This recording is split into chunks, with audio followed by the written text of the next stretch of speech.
In 2025,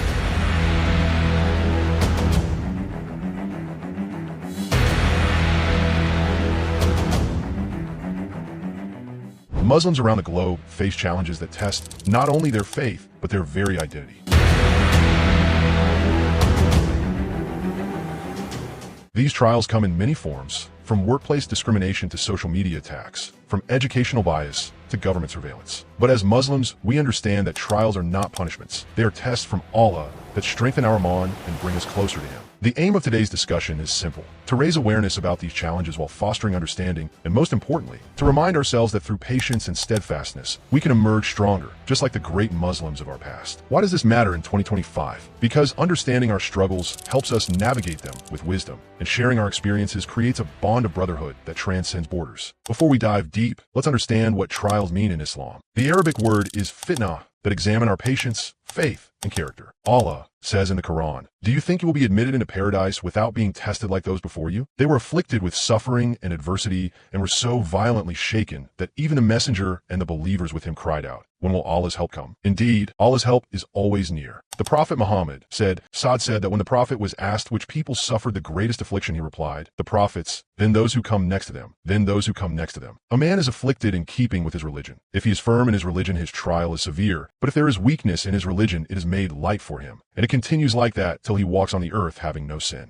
This tells us that trials are not signs of Allah's anger. They're signs of His love, purifying us and elevating our ranks. Today's Muslim faces unique spiritual challenges. We live in an age where practicing Islam openly can make you a target. Simple things like saying Bismillah before eating in a restaurant or stepping away to pray during work hours can draw unwanted attention or judgment. But here's the real tragedy. Due to widespread Islamophobia, many Muslims now consider performing the 5 daily prayers as being religious, when it's actually a basic obligation, fard, for every Muslim. Praying 5 times isn't extremism, it's the bare minimum. A Muslim who prays regularly is labeled as too religious or radical. Growing a beard according to Sunnah makes you fundamentalist. Saying Inshallah in conversations makes you pushy with religion. Choosing halal food is seen as difficult. Everyone talks about sisters wearing hijab, but how many brothers actually lower their gaze as Allah commanded? If men properly lowered their gaze as instructed in Surah and Nur, they wouldn't even see women without hijab to judge them. Yet we point fingers at sisters while ignoring our own obligations. Social media has created another trial. While it connects us globally, it also spreads misinformation about Islam at lightning speed. Young Muslims get distracted by endless scrolling instead of focusing on dhikr and prayer. But look at our predecessors. When Imam Hussein was in Karbala, facing the ultimate trial, he did not delay his prayers. Even his enemies surrounded him.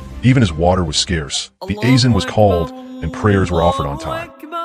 The rise of Islamophobia globally has made being Muslim increasingly difficult. Mosques are vandalized, Muslim women wearing hijab are attacked, and Muslim men with beards face suspicious looks everywhere they go. In India, we've seen Muslims being stopped from praying outside mosques during Eid, speakers being removed from masjids. CARE received over 8,000 complaints in 2023, marking the highest number in their 30-year history, with nearly half reported in just the final 3 months of the year. 2/3 of Muslims experience workplace discrimination, while 1/3 have difficulty finding jobs and housing. The psychological impact is enormous. Many Muslims develop anxiety, depression, or lose confidence in their identity. But remember what Allah says, and give good tidings to the patient, who, when disaster strikes them, say, "Indeed, we belong to Allah, and indeed to Him we will return." The workplace becomes a battlefield where faith meets career. Universities, once places of open learning, now feel hostile. Muslim students reported that professors would skip over them during class discussions about Middle Eastern politics, assuming they couldn't be objective. Campus security began following bearded Muslim students more closely after September 11th.